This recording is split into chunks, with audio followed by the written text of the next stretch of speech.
Hello and welcome to another week of UFL Weekly. I am Kyle Krajewski, joined by Mr. Fantastic, Mr. Beautiful Zach Cole, and we're here to discuss the UFL Weekly. You can find us on Twitter or X at UFL_weekly. If you are watching us, you can find us in podcast form. Just search UFL Weekly. And if you are listening to us, find us on YouTube at UFL Weekly. But without further ado, week one is in the books. We are back. We are fully underway here in UFL world. But Zach, how's it going, man? It's going all right. I always forget that with the beauty of spring football also brings my spring allergies. So didn't have a great night of sleep last night, but you know what? I'm here. I'm fired up. I can't wait to be talking more UFL football with you. Yeah, I am also suffering the consequences of spring allergies. It is purely up here, dude. Yep. It's wild how that works every year. Uh, Whatever. At least I get to see beautiful flowers and spring football. Yeah, spring football. That's the real prize out of the whole thing. It truly is. Uh, some quick notes or news. One big one as we head into week two. The Memphis Showboats get head coach Ken Wisenhunt back, or Wisenhunt. He took a quick leave of absence. He was gone for a week. And we saw interim head coach Jim Turner, offensive line coach, take his place as interim head coach last week for week one. But this week they get Wisenhunt back, and hopefully the Showboats kind of correct the course, get back in line after a loss last week, but they get him back. They get him back to kind of run the show again, which was a surprise. I actually thought he'd be gone for good, but Jim Turner, in his post game comments, kind of alluded to him not knowing if he was head coach for the long term. So I kind of got an inkling, and then literally the next day, boom, Wisenhunt's back. So Showboats have their head coach back. It's good that they're kind of getting some stability back for sure. And we talked about it last week with him being NFL experience, and he's definitely a calming presence for them, I think. So didn't go great for them in week one, which we'll get into in a couple minutes here, and that was kind of the trend last year. So hopefully he can turn some things around moving forward. But again, the stability should be a good thing for Memphis. Yeah, they need that, and hopefully he's kind of a pillar into their potential future success this season. Mm-hmm. Mm-hmm. Recapping last week, just a quick score check. The St. Louis Battlehawks kicked off the week with a shellacking over the Mm-hmm. Houston Roughnecks, 31-6. The San Antonio Brahmas fell to the Arlington Renegades. Renegades winning 33-9. The Michigan Panthers kind of handled the Memphis Showboats 26-12. And to wrap up the weekend in a game that I think, well, Zach, we both unfortunately went into this picturing the different outcome. Uh, Mm-hmm. the DC Defenders really handled and took care of business and defeated the Birmingham Stallions 18-11. And I think this is where we kind of announce our 2025 allegiances. Mine hasn't wavered for the past 4 years. Uh, Big old DC Defenders guy over here. So you watching or listening know where my heart belongs. So I'm very happy that the Defenders took care of business. But Zach, I don't think you've kind of staked your claim here yet. And I'm allowing you to take the floor and kind of announce to the people where your heart belongs. Yeah, I was initially in the XFL. I was a Houston Roughnecks fan. Maybe a little bandwagon there because they were, I think, if I remember correct, like 9-1 or something along those lines. But I think in the first year, everything's fair game. So, um, jumping over to the UFL though, I don't love the fact that Houston's like a pretend Houston. You know, they're definitely the Houston Roughnecks, but transitioning from being the Gamblers prior to that, I don't know. I think I'm going to stake my claim in the Michigan Panthers moving forward. I really like what they do. I love their brand of football that they play.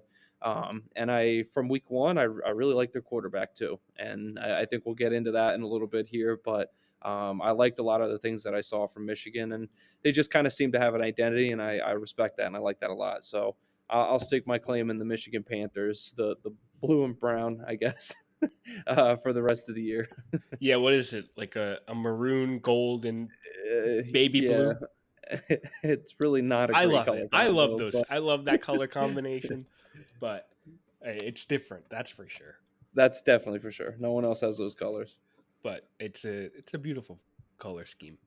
Yeah, definitely. All right, let's get into week 2, brother. Let's Week do it. 2, we've got a similar outline of, I guess, game schedules. We have a Friday night kickoff every week, Friday night football. We have a Saturday night, and then a good old 2 games Sunday, a nooner and a 6:30 Eastern time for you, those not in Eastern time. But let's get into a little bit of preview into each of these games. Kicking off Friday night, Birmingham Stallions versus Michigan Panthers. Friday, April 4th at 8 p.m. The game line's currently set to Birmingham minus 1.5. Over under set to 38.5, which is the second lowest of the week. Real quick, Birmingham starting quarterback unconfirmed at this point, but I think we can kind of assume it'll be McGuff again. Last week it didn't seem like Birmingham had any answers to the DC defense, the DC defenders defense, where they were just DC was just applying all the right pressure. And Birmingham, we kind of touched on this last week. They have two, I guess, starting caliber quarterbacks in McGuff and Matt Corral. So obviously, people were like, "Oh, throw in Corral. Let's see if we can do anything different." But I think Holtz was just he kind of commented saying he had no direct reason to pull McGuff last week, and really just wanted to see like, can we figure this out? And I think Holtz is a guy that won't pull starters. I guess he's very less inclined to, and props to him. I think he's very much looking out for the character of these guys. I think he very much in the back of his head, or probably in the front of his head when he's making these decisions, worries about how their mentality of specifically the quarterback he's pulling, how their mentality shifts if they were to be pulled. And considering he's got two really good quarterbacks kind of available to him, he doesn't want to risk ruining that either for the next week or for the next few weeks. So shout out to Holtz. He knows what he's doing. He's won 3 in a row, spring football championships. Mm-hmm. And then Michigan on the other side of the ball. Last week was the Nakua show. Both brothers scoring offensively and defensively. But Zach, you can touch on your man Perkins here, who had a really good week. Yeah, definitely. I think Michigan was one of the standouts of week one. I think. I mean, obviously, DC upsetting Birmingham in week one was a big deal, but for the Michigan Panthers, they kind of dominated in their game. Granted, it was against one of, I think, the lower end teams in the league in the Showboats, but still, you touched on quarterback for the Michigan Panthers, who not only had a game on the ground, but he had a game through the air as well, which was really impressive to me. Bryce Perkins was actually 16 of 19 in this game, which was really impressive to me. Teamu was the leading passer on the week for the DC Defenders, but Perkins, I think, was the most efficient passer at almost an 85% completion rate. And then pair that with being able to run the ball and find the end zone on the ground, and that's a big. I think that's a big stand apart for that, or a big separating factor for them against the other leagues. So they also had a couple guys that were able to pound the ball on the ground. They accounted for over 100 yards rushing as a team, which I think is a very telling aspect to that they're well rounded. They can run the ball, they can throw the ball, and their defense showed up too. I was just scrolling through the box score here, and I see that I don't want to mess up his first name, Frank Ginda, for the Michigan Panthers had 11 total tackles, including a half a sack, which is that's pretty big deal. So. They also have 4 or 5 other guys that were over 5 tackles in the game. So their defense flies around. They got guys that swarm to the ball, and um, it seems like they're pretty well suited across all 3 facets of the game. So I think Michigan is. Maybe I'm a little. I feel like I'm sounding like a homer now, but I think that they're a pretty solid team, top to bottom, and they're gonna kind of give some other teams fits. Yeah, and I think that's why we see this line, uh, looking at Vegas, line being set at 1.5. Hmm. I think, truthfully, I think Birmingham is still a really solid team. I think DC just had the answer to their offense. Hmm. Uh, but I think this really speaks to the strength of Michigan as well. I think this that team is just well rounded, offensively, defensively, and can really seem to strike whenever they need to. Definitely, So definitely. Zach, let's hear your game picks. Let's before we make game picks, I'd like to shout out Zach last week for only getting 2 incorrect picks. He went 5-2. I went 3-4. And if you're thinking that only adds up to 7 picks, we do an over and under and a spread. There was a push. The Memphis Michigan game, the line was set at 38, 38. and it they scored 38. So I can't That just believe it. shows you that Vegas knows exactly what they're talking about. I couldn't believe it, Zach. I was doing our things, and I was like, I can't fathom how that took place. But that's just how the betting world works. But for this game, it's set to 38.5, which means he can't push. Uh, so let's hear your thoughts on what's going on here. Well, the Birmingham Stallions only scored 11 points last week, which I don't think is indicative of how good they are as a team and what we can expect from them moving forward. Michigan, however, we've continuously talked about how well rounded they are, and I feel like 26 points, about 3 touchdowns, is pretty safe for them week in and week out. So I'm kind of going backwards here, but I'm going to take the over in this game. I'm going to go over 38 and a half. I'm expecting, I don't know, maybe 20, something around 26-20, 26-18, something like that. And then as for my spread, I'm going to take Michigan plus 1.5. I think that I truthfully, I don't know. I have a feeling I like what they're doing. I think that they're a pretty good team, and this who knows could make Birmingham reel a little bit from losing their first game, in quite a while. So uh, I don't know. I'm just feeling Michigan in this game. Interesting. I love it. I am unfortunately going to take Birmingham. I totally understand that. Uh, I think that's close of a line enough to say that I think outright Birmingham's going to win this game. I think last week, not to say last week was a fluke, I think last week it was a perfect storm of DC having the answer to Birmingham's offense. I still think Birmingham's the better team here, so I'm taking them basically to win, -1.5. And I think I'm going to join you on the over. Um, I like it. yeah, I want to see these points. It's picking with my heart. Uh, but this is a game that I would like to see some points go on the board. Yeah, I think Birmingham is definitely better than they showed last week. I think you mentioned DC just had the key to shutting them down. Yeah. Um, but I don't know. I think another factor too is Birmingham's going all the way up to Detroit Rock City, and they're going to get to play in Ford Field this week. And I think home field advantage is definitely a thing. So I don't know. Let's see. Let's see. All right. Next game of the week, Saturday night, 8 p.m. We have the Memphis Showboats taking on the DC Defenders in DC. DC is calling this the Blossom Bowl. because as we touched on the top of the show, it is spring. Uh, Hmm.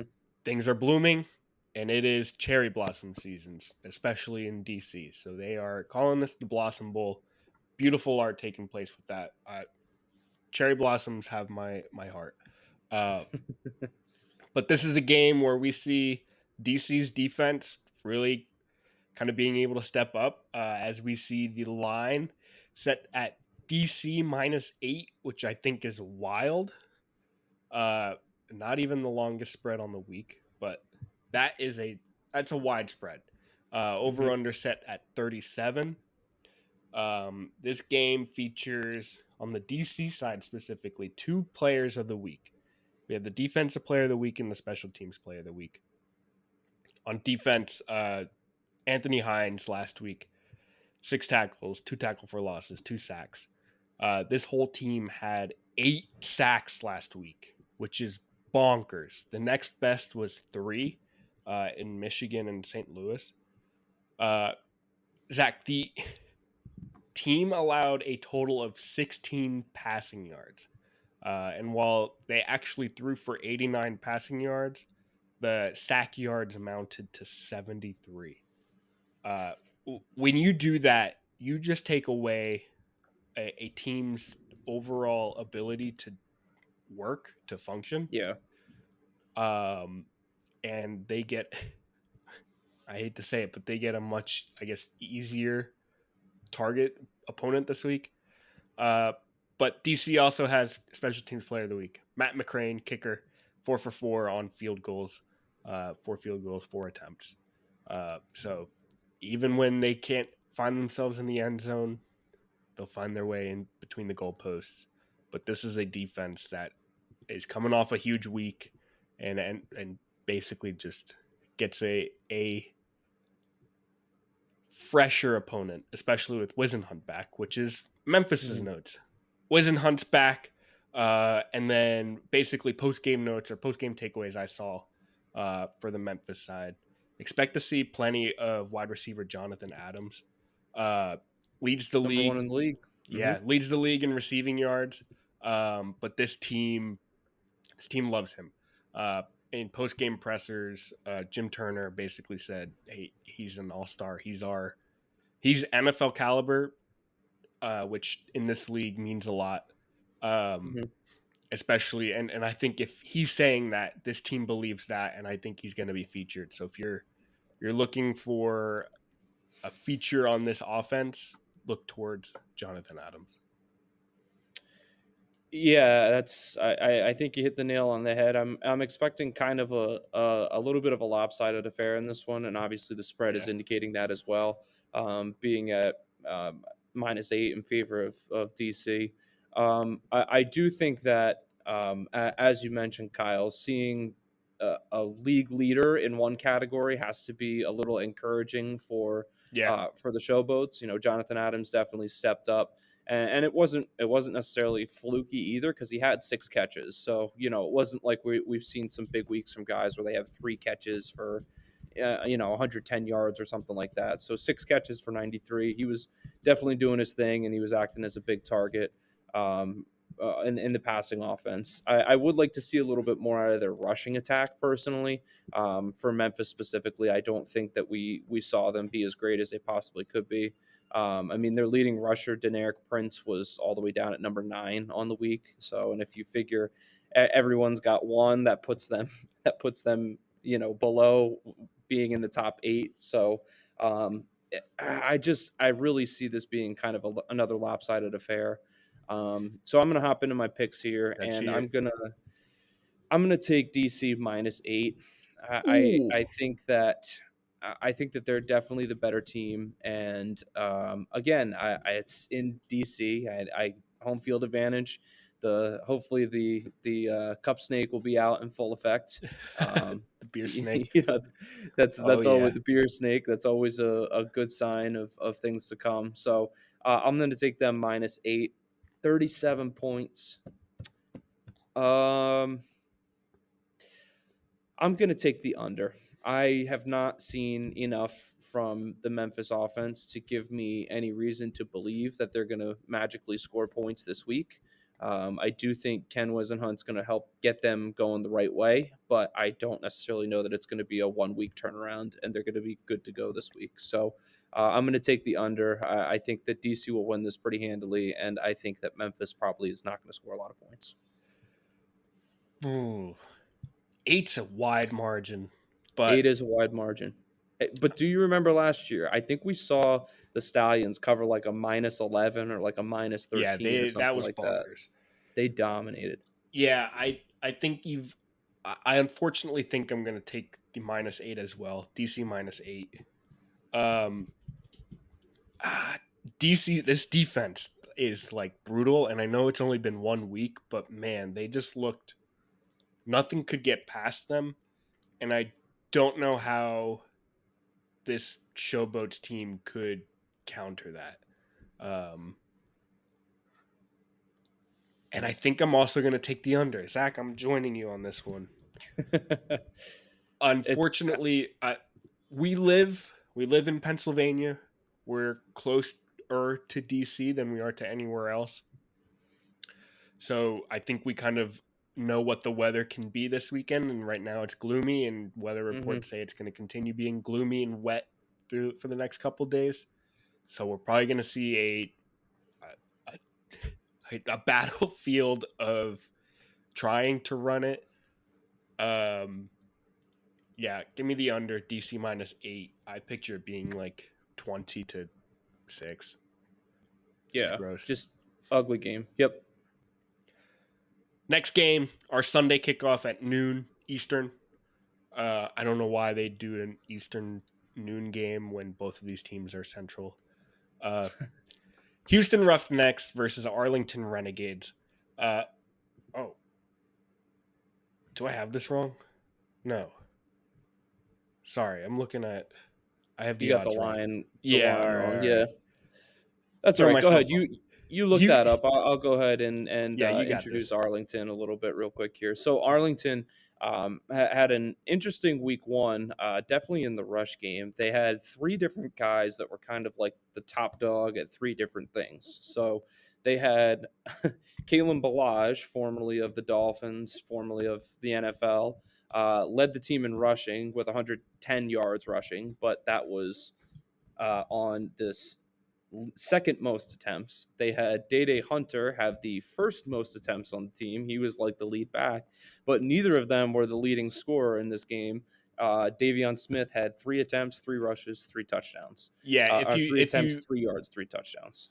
yeah, this game was. I think Day Hunter led an attempt because he took over at like after this their game was out of control. Mm-hmm. Because they manhandled the Brahmas last week.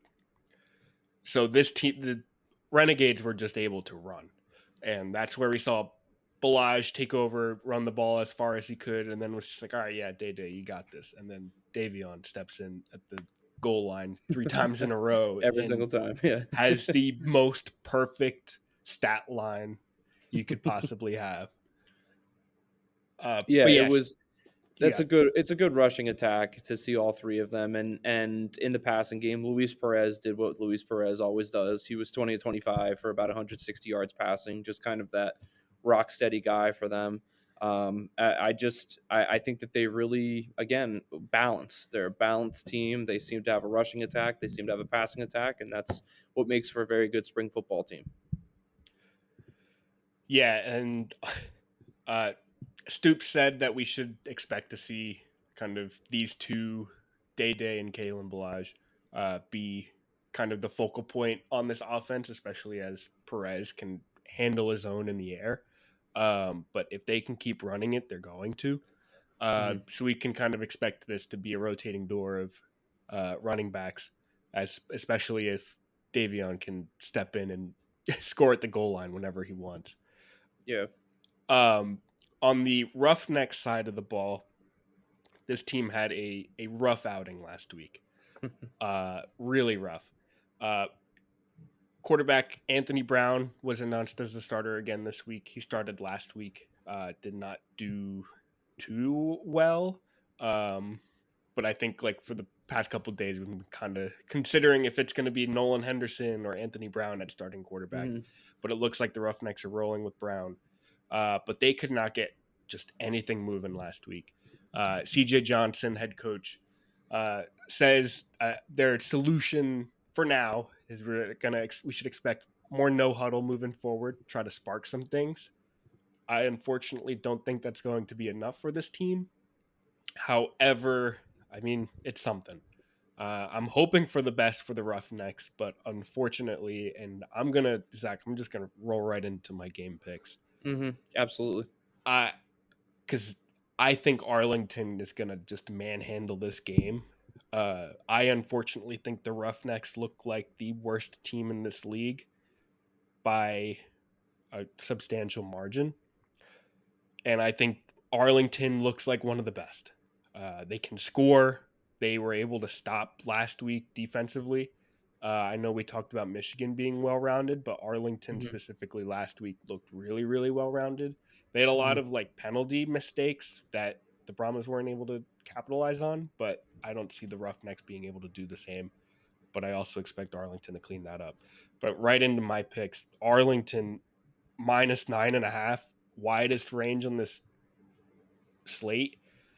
I, I'm taking that. Give me Arlington minus 9.5. I think this is going to be another manhandling from Arlington, Mhm. but also give me the points because I could picture Arlington scoring 30 on their own again. And maybe Houston pops in once or twice, but I think this is Arlington's game to own and control and to score. So I'm taking Renegades minus 9.5 and the over.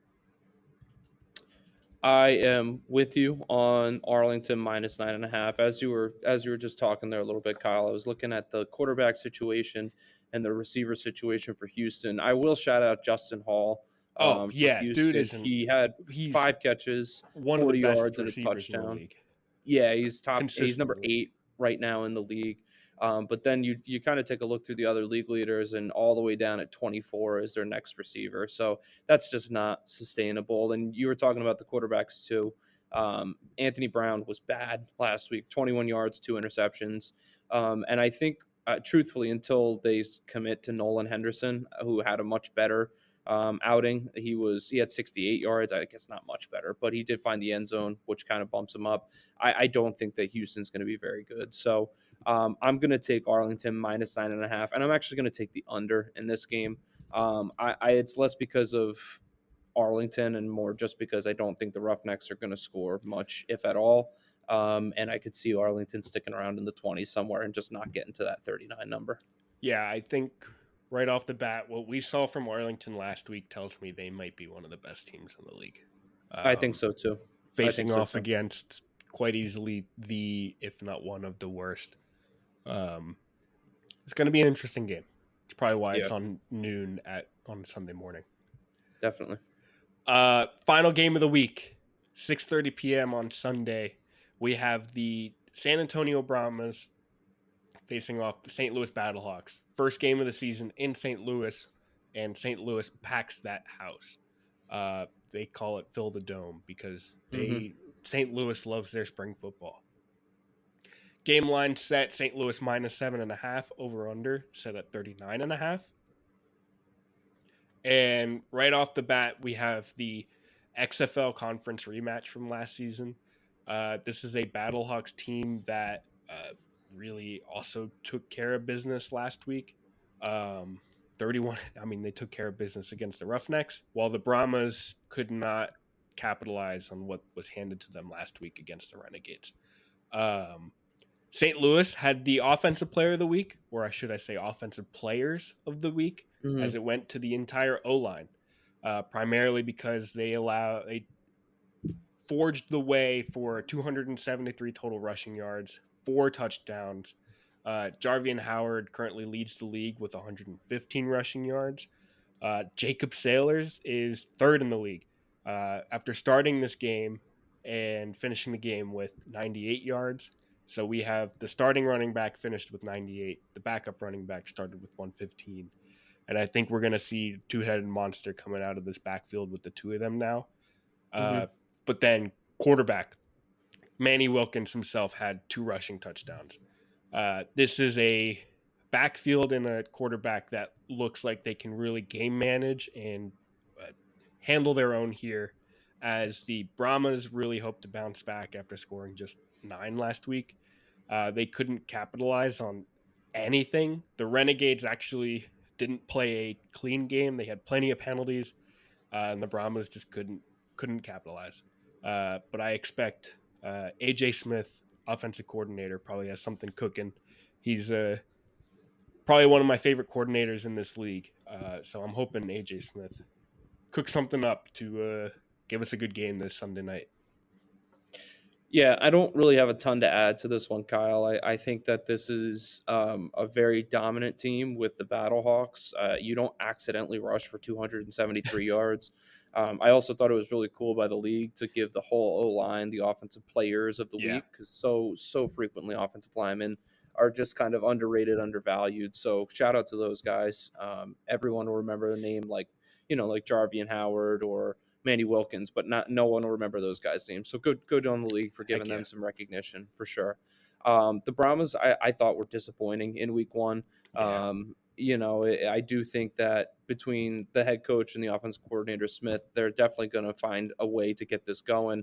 Because if we're going off of what we saw from them last year, which is always kind of a risky thing to do, they're clearly a better team than what they showed in week one. I mean, 9 points was the second lowest. The Battlehawk scored, I think, 33, if I remember correctly. 31, sorry, yeah. 31, which 31. was the second most in week one. So I'll segue right into our picks here.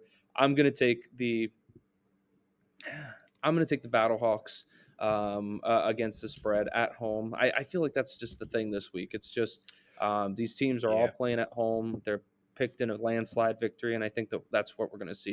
It kind of stinks to see these games go chalk, but I think that's where we're at. As for the over under being at 39.5, that's a little high. Um, I'm gonna go under. I'm gonna go under again. I'm not usually an under guy, but yeah. I'm gonna Who go the heck under is on this this guy? one. Yeah, I know. I'm 3 for 4 on unders. So I just think that that's essentially saying 40 or more points, and only one of the three games in week one would have pushed the over. So I'm just going to say that this is going to be under. I just don't know that the league is fully warmed up in terms of offense yet. Yeah, I think the one thing I keep seeing called out, especially by coaches, is that there is no preseason here in the Hmm. UFL. Hmm. So, like, I mean, imagine if the NFL started week one. We already see slow starts to offenses, to teams kind of Definitely. getting on a roll. So imagine doing that, no preseason. And that's exactly what's going on here. And I expect, hopefully soon, that this Brahmas offense kind of starts to cook. Uh, I mean, even the good offenses we see already probably should see some ramp ups. Uh, Hmm. but yeah, man, these home teams are just, especially except the Birmingham, Michigan game, these home teams just have wide margins of win. So I'm joining you, St. Louis, -7, first game in the dome. That atmosphere actually is probably it is the best in the league. I can't Hmm. imagine that not having some impact here in St. Louis. For sure. I'm gonna take the over though. Give me the over. All right. I'm an over guy. I like to see the points, especially here. I think these two teams could cook. Um, I mean, I know the St. Louis Battlehawks will cook, but I hope to see the San Antonio Brahmas cook. Uh, let's see some 40 points. All right, Zach, that'll do it. I know you have a hard stop here. Um, so let's wrap it up here. Zach, I think we've got a beautiful week 2 ahead of us here. Yeah, I think so too. I think we have five clearly defined kind of top teams right now. We have three that are still trying to prove something to us. So who knows? Let's see some exciting results. And I want to be wrong in some of my picks. So showboats, roughnecks. Let's see what you guys got. Yeah, please, please, please, please. Showboats, Roughnecks, Brahmas, figure something out. Uh, but Birmingham, I want to see you do what you always do. Hmm. Everybody else, This will be a good game. This will be a good week. I know it. But for you, the listener, the viewer, thank you. Thank you for tuning in. Thank you for being here. Again, follow us on X, UFL_weekly. If you're watching us, get us in podcast form. If you're listening to us, watch us on YouTube. Just search UFL Weekly. You should find us. And for that, Zach, another beautiful week talking to you. Always. I'll see you next week. See ya.